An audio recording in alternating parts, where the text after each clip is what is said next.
Pamirsa ingkang dipun tresnani dening Gusti Yesus Kristus, tentrem rahayu kangge kita sedaya. Kawula sowan pinanggih panjenengan sami ing salebeting renungan Sabda Winedar. Saderengipun monggo kita buka kanthi pandonga. Gusti Allah Rama kasuwargan, matur nuwun wekdal menika ing pundi kawula badhe ngegilut sabda pangandika paduka Roh Suci makarya satemah kawula mangertos karsa paduka. Wonten ing asma Gusti kawula Gusti Yesus Kristus pandonga menika kawula njakaken. Amin. Waosan kitab suci kapetik saking Lakone Para Rasul 16 ayat 13 dumugi gangsal 11 ingkang mekaten. Nalika ing dina Sabat aku padha menyang ing sakjabaning seketenging kutha. Lumaku ing urut pinggiring kali, banjur merangguli papan pasembahyang aning wong Yahudi kang manut pangiraku ana ing kono. Sawise linggih aku nuli padha rembugan karo wong-wong wadon kang padha kumpulan ana ing kono. Ana sawijining wong wadon panunggalane jenenge Lidia kang melu ngrungokake. Iku dadi bakul kain wungu pinangkane saka ing kutha Tiatira. Wong kang bekti ing Allah, atine wis binuka dening Gusti, mulane migatekake marang apa kang dipangandikake dening Rasul Paulus. Sawise kabaptis sabrayat pisan banjur darbe atur marang mengkene. Menawi panjenengan sampun sami menggalih bilih kula saestu pitados dhateng Gusti, sumangga sami kula aturi rawuh saha nyare ing griya kula. Mongko banget panggubele nganti aku kabeh kepeksa nuruti. Ngantos manten waosan kitab suci. Pamirsa, ing dinten Jemuah 23 Mei 2020 menika kita ngraos-raosaken renungan kanthi jejer jalaranipun dados tiyang pitados.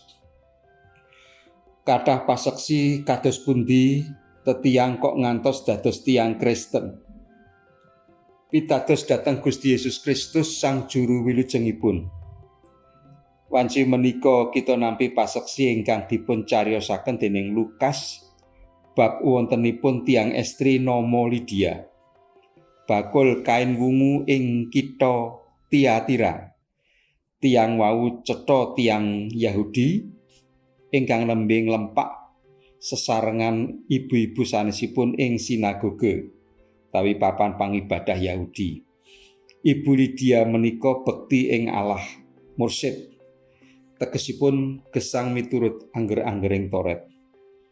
Nalika Rasul Paulus memulang tawi khotbah, lah ibu wau kok purun mirengaken. Ibu Lidia ngugemi agami Yahudi, taat dhateng isining kitab Toret, nanging kok purun mirengaken khotbahipun Rasul Paulus bab Gusti Yesus. Ing tembenipun Lidia kabaptis. Tegesipun dados tiyang pitados dhateng Gusti Yesus. Dados tiyang Kristen, tiyang ingkang nilar agaminipun Yahudi. Menapa Lidia pancen tertarik dhateng kekristenan? Menapa Lidia kesengsem dhateng piwulang utawi khotbahipun Paulus? Pranyata mboten mekaten. Lukas paring paseksi anggenipun Lidia purun mirengaken piwulangipun Paulus. Pranyata atine wis binuka dening Gusti. Inggih Gusti Maha Kuwasa lan Maha Asih ingkang narbuka pikiran lan manahipun Lidia ngantos purun mirengaken Injiling Sang Kristus ingkang kawulangaken dening Paulus. Inggih krana manahipun binuka dening Gusti lajeng kabaptis dalah sabrayatipun. Krana Allah nerbuka Lydia mila ibu wau dados tiyang pitados. Salajengipun anggih mbuktekaken pitadosipun, Lydia ngaturi lan rombonganipun Paulus rawuh ing griyanipun sajakipun syukuran. Iba bejanipun tiyang ingkang tinarbuka manahipun dening Gusti Yesus. Ngantos purun mirengaken sabdanipun lan tundhonipun pitados. Estunipun tiyang ingkang temen-temen purun mirengaken sabda pangandikanipun Gusti menika pratandha yen tiyang wau manahipun sampun kabuka dening Gusti. Mirengaken tegesipun migatosaken manah-manah ngraosaken bilih pangandikanipun Gusti mila leres lan kebak panguwasa lajeng nindakaken ing padintenanipun. Sabda ingkang dipun pirengaken lan dipun pigatosaken menika saya nambah kandeling pitados.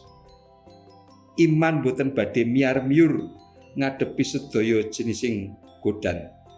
Mugi Gusti piyambak ingkang nyempuluraken pitados kita. Amin. Monggo kita sembahyang.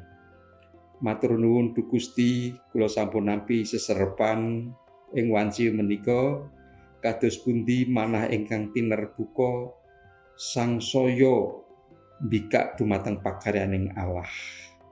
Matur nuwun, mugi kawula sami inggih saged ngraosaken mekaten. Amin.